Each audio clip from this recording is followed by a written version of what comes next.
El novio de mi hermana me dio una semana para irme de mi propia casa después de que mi esposa murió. Hoy viven en la calle. Nunca olvidaré el día, la hora y la densidad exacta del aire cuando Marco, el novio parásito de mi hermana, se plantó en el marco de mi propia casa y me bloqueó el paso con su enorme cuerpo tras gritarme en la cara: "Tienes una semana para irte, esta casa es para nosotros porque pues tú ya no tienes una familia que mantener". Sentí que el mundo ya estaba hecho pedazos para mí y ahora me estaban tratando de desmoronar por completo. Habían pasado solo 2 meses después del entierro de mi esposa, Sofía. Un conductor ebrio se había saltado el semáforo en rojo un martes por la noche y un segundo después mi vida entera, mis planes, mi futuro, los sueños que tenía de tener una familia y ser padre, se habían convertido en pedazos. Metal retorcido, sangre por todos lados. Yo estaba completamente hecho pedazos. Era un espectro que apenas podía levantarse de la cama para beber agua. Y ellos, a quienes consideraba mi familia, ya estaban midiendo los cuartos para sus futuros hijos, prácticamente sobre el cadáver tibio de mi matrimonio. Para entender la magnitud de esta traición, tengo que explicarles un poco más o menos el tema. Yo era arquitecto y Sofía era diseñadora de interiores. Esta casa no eran solo 4 paredes, era un proyecto completo de vida. La había comprado cuando todavía era soltero. Y la verdad es que, aunque estaba mi nombre en las escrituras, cada pedazo de aquí, cada mueble, cada planta del jardín que habíamos elegido juntos, era nuestro. Invertimos todos nuestros ahorros en remodelarla, en hacerla un nido perfecto para la familia que queríamos ser algún día. Teníamos seguros de vida. Y cuando Sofía se fue, me entregaron $300,000, una cantidad que para muchos sería una lotería, pero para mí era el precio de la maldita ausencia de mi esposa, a la cual amaba como si no hubiera otra. Ese dinero entró directo a mi cuenta como beneficiario único. Yo ni siquiera quería tocar ese dinero, me daba asco, sentía que tocarlo era admitir que ella ya no iba a volver. En medio de mi depresión aparecieron los buitres disfrazados de corderos, mi hermana Claudia y su novio Marco. Claudia siempre había sido la hermana menor con mala suerte, que en realidad era una mezcla de malas decisiones y pereza. Marco era un tipo con aires de grandeza que llevaba 5 años aprendiendo negocios que siempre fracasaban y viviendo de prestado. Al principio, su llegada pareció un acto de amor. «Hermanito, no puedes estar solo en este momento», me dijo Claudia el día del funeral abrazándome mientras yo lloraba. «Pensamos en quedarnos unos días contigo, ¿sabes? Para poder hacerte compañía, para que no estés solo. Además te podemos ayudar a cocinar y hacer varias cosas». Yo en ese momento estaba vulnerable y pues bajo efectos de las sustancias que me había recomendado el psiquiatra para poder calmarme un poco. Acepté, así que les abrí las puertas del santuario que yo tenía con mi esposa. Eso sin duda fue un terrible error. Las primeras semanas fueron normales. Ellos cocinaban, limpiaban un poco, pero pronto la dinámica cambió. Empecé a notar que mis cosas cambiaban de lugar, que la televisión de la sala siempre estaba sintonizada en lo que Marco quería ver, que se acababan las botellas de vino de mi reserva especial, esa que guardaba para aniversarios con Sofía. Los comentarios empezaron a caer como gotas de ácido. «Oye, cuñado», me dijo Marco un día cuando estábamos bebiendo una cerveza en mi sofá con los pies en la mesa del centro. «Esta casa es inmensa para ti, solo 3 habitaciones, jardín, cochera, doble incluso. ¿No te sientas un poco solo aquí? Te vas a deprimir con tanto eco, ¿sabes?». Yo no respondía, solo miraba el vacío. «Deberías pensar en rentar algo un poco más pequeño». Insistía y yo, pues bueno, no podía decir nada. Claudia decía: «Un departamento así, tipo un estudio, ¿sabes? Es más fácil de limpiar. Además, nosotros estábamos pensando en que ya era hora de sentar cabeza. Marco y yo queremos tener bebés pronto y bueno, tú sabes que nuestro departamento es una caja de zapatos». La verdad es que no le respondía porque simplemente ellos siempre han sido muy imprudentes. Pensé que solo les faltaba tacto, no que eran malos. La verdad fui muy ingenuo. Sin embargo, la situación escaló cuando me di cuenta de que habían estado usando mi tarjeta de crédito. Yo en mi estado zombie había dejado mi cartera sobre la mesa de la entrada varias veces. Un día, al intentar comprar flores para la tumba de Sofía, la tarjeta fue rechazada. Revisé la aplicación para saber qué estaba pasando y me di cuenta de que habían compras en tiendas electrónicas, cenas en restaurantes caros, incluso retiros en cajeros automáticos. Pagos totalmente absurdos. Eran casi $50,000 esfumados en un mes. Esa noche, con el corazón latiéndome de la ira, empecé a despertar de mi letargo. Los confronté. «Oigan, ¿qué significan estos cargos?», les pregunté mostrándole el celular. Sofía se puso pálida, pero Marco ni se inmutó. Siguió comiendo la pizza que irónicamente seguramente pagaron con mi dinero. «Ay, hermano, no te pongas así», dijo Claudia con voz temblorosa. «Es que tuvimos emergencia, ¿sabes? Marco necesitaba llantas nuevas para el coche y yo debía un par de cosas de la tarjeta. Pensamos que tal vez no te importaría. Tienes $500,000 en tu cuenta. Es la verdad bastante dinero, esto no es nada para ti. ¿Que no pasa nada? Por primera vez en meses alcé la voz. Es un robo, me estás robando en mi propia casa mientras lloro por mi esposa. Marco se levantó limpiándose la grasa de la boca con el dorso en la mano. No es un robo, es compensación, dijo con un cinismo que me heló la sangre. Llevamos 2 meses cuidándote y haciéndote de niñero porque no puedes ni levantarte tú solo de la cama. Esto es lo que cuesta, cuñado. Además, la familia es ayuda, no tienes dinero de sobra, ¿verdad? Nosotros no tenemos nada, no seas egoísta. ¿Saben qué? Esto es suficiente. Quiero que se vayan hoy mismo de aquí, quiero que simplemente se larguen, dije temblando. Tienen hasta mañana para sacar sus cosas. Marco se rió, una risa seca y fea. No vamos a ir a ningún lado, de hecho, el que se va a ir eres tú. Ahí fue cuando sacó el papel, un documento impreso en casa, mal redactado y con términos legales que seguramente buscaron en Google, titulado Acuerdo de Cesión Familiar. Mira, dijo Marco golpeando el papel contra la mesa. Según las leyes de protección familiar, tú estás mentalmente inestable. Hemos estado documentando tus crisis, tu depresión. Si intentas echarnos, vamos a alegar que eres un peligro para ti mismo y vamos a pedir tu tutela. Y adivina quién va a administrar tus bienes. Yo no podía creer lo que estaba escuchando. ¿Estaba intentando extorsionarme con mi propio dolor? Están locos. La casa es mía y el dinero también es mío. Pues la casa no era solo tuya, era de los dos, intervino Claudia. Y verla a ella, a mi hermana pequeña, a quien le pagué la universidad, traicionarme así, me dolió casi tanto como la muerte de mi esposa. Tú ya viviste una vida feliz, tú ya viviste tu sueño, ahora nos toca a nosotros. Marco tiene razón, tú no necesitas tanto dinero. Vas a firmar este papel donde no cedes las cosas. Además, necesito que nos des $100,000 para poder empezar bien nuestra vida, es lo justo. Salí de casa esa noche, asfixiado, necesitaba aire. Me subí al coche y conduje hasta el cementerio. Aunque estaba cerrado, me quedé en el portón llorando, pidiendo perdón a Sofía por permitir que profanaran nuestro hogar. Cuando regresé, 2 horas después, la llave no abría. Habían cambiado la cerradura. Toqué el timbre, golpeé la puerta y Marco abrió solo un poco, con la cadena de seguridad todavía puesta. Te lo dije en serio. Me soltó con una frase que se me grabó a fuego. Tienes una semana para irte y eso es porque soy buena persona. En realidad ya no puedes entrar a esta casa, ahora es para nosotros.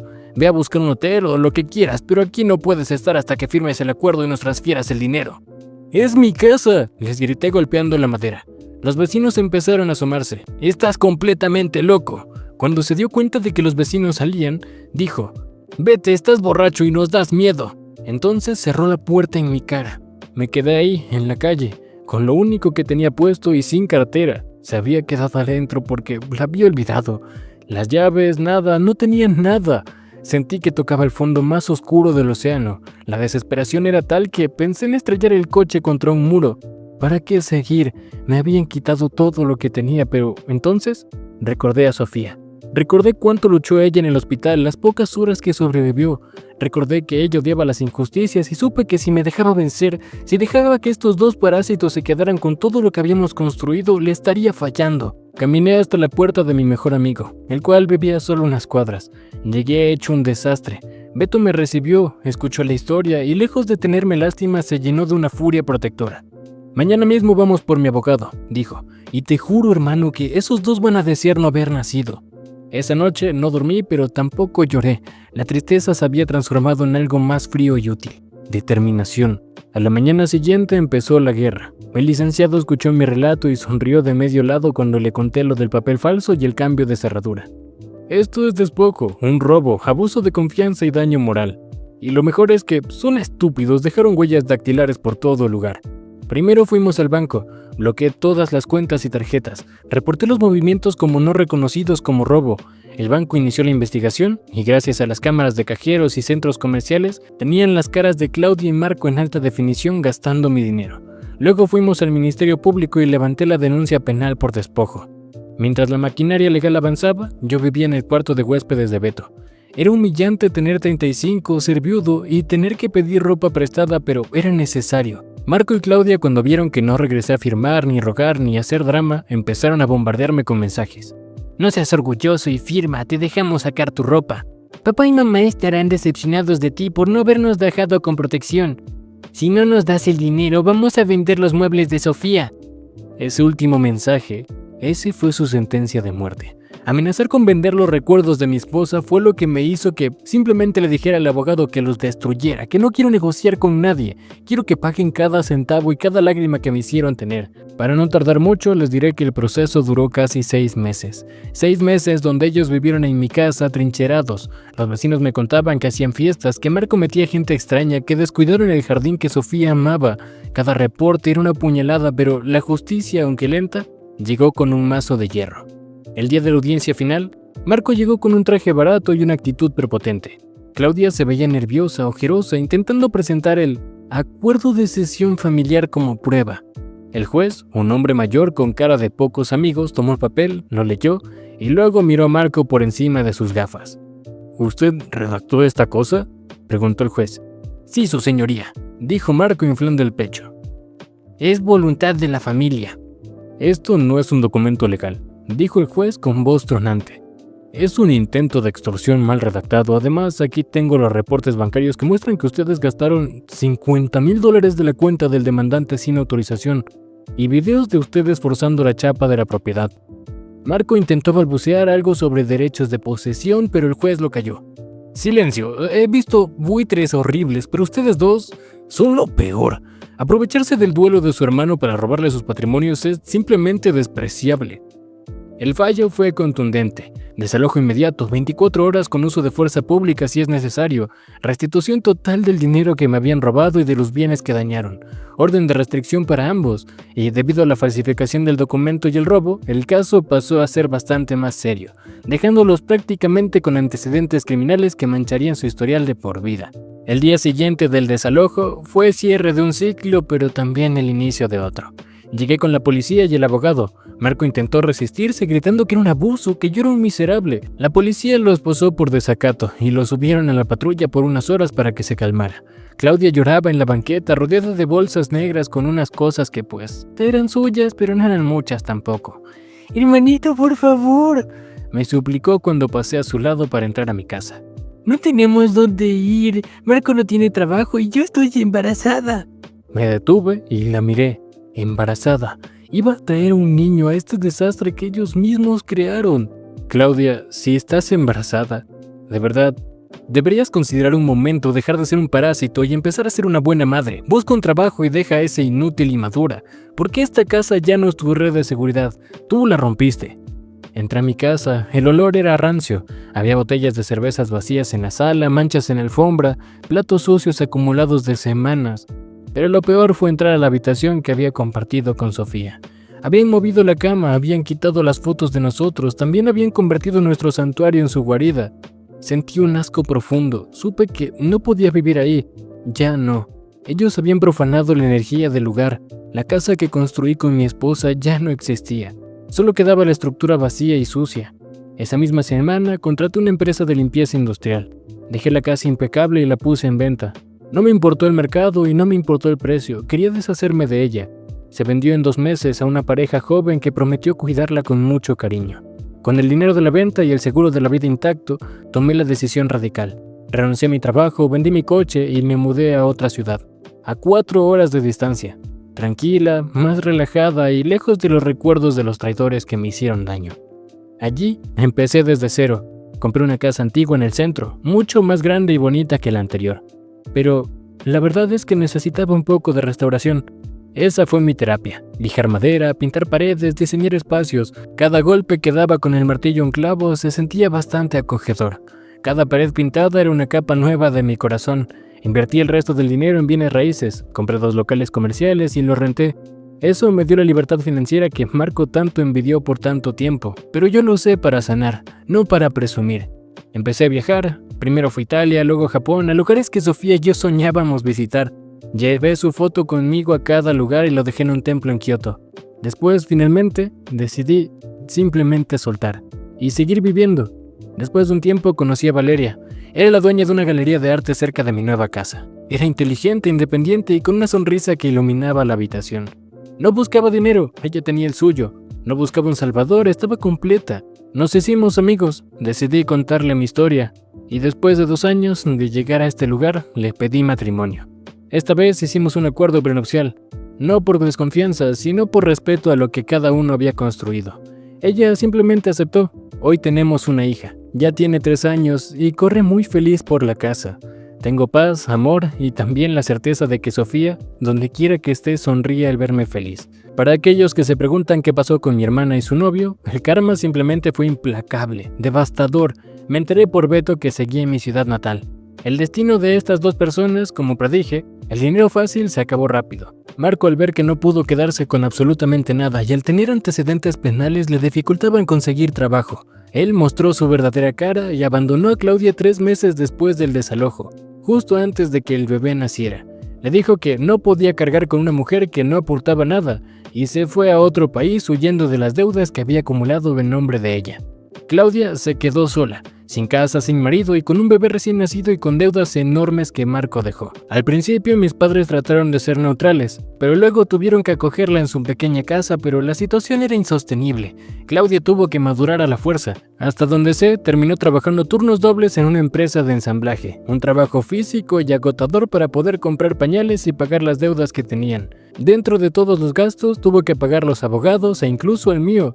Esto, la verdad, es que la tiene envejecida de una forma horrible por el estrés y el rencor. Hace unos 6 meses intentó contactarme. Me envió un mensaje por WhatsApp después de años de silencio y bloqueo. Hola hermano, supe que te casaste y tienes una niña, felicidades. Mira, la vida ha sido muy dura conmigo, Marco me arruinó, mamá está enferma, solo quiero saber si... Bueno, podrías perdonarme, tal vez ayudarme un poco, tu sobrino no tiene la culpa de los errores que cometí en el pasado, ¿sabes? Apenas nos alcanza para comer. Leí el mensaje mientras desayunaba en el jardín con mi esposa y pues con mi hija. Ella estaba jugando. Sentí una punzada de lástima. Sí, es mi sangre, pero luego recordé la cerradura cambiada, recordé la amenaza de vender los muebles de Sofía, recordé cómo me habían mirado con desprecio. Y la verdad es que simplemente logré escribirle: Claudia, te perdono. No llevo odio en mi corazón porque eso envenenaría mi alma. Pero el perdón no incluye el acceso a mi vida ni a mi cartera. Tuviste tu oportunidad de ser una buena persona cuando más te necesité y terminaste siendo un verdugo para mi vida. Espero que salgas adelante con tus propios medios, como tuve que hacer yo cuando me dejaron en la calle. No me vuelvas a escribir. La bloqueé y tampoco envié dinero. El karma no fue que me vengara. El karma fue que Marco se quedó sin su gallina de los huevos de oro y terminó huyendo como la rata que es. Hoy vivo mi mejor vida. Todo está tranquilo por aquí. Y espero que a ustedes también les vaya muy bien. Cuídense mucho.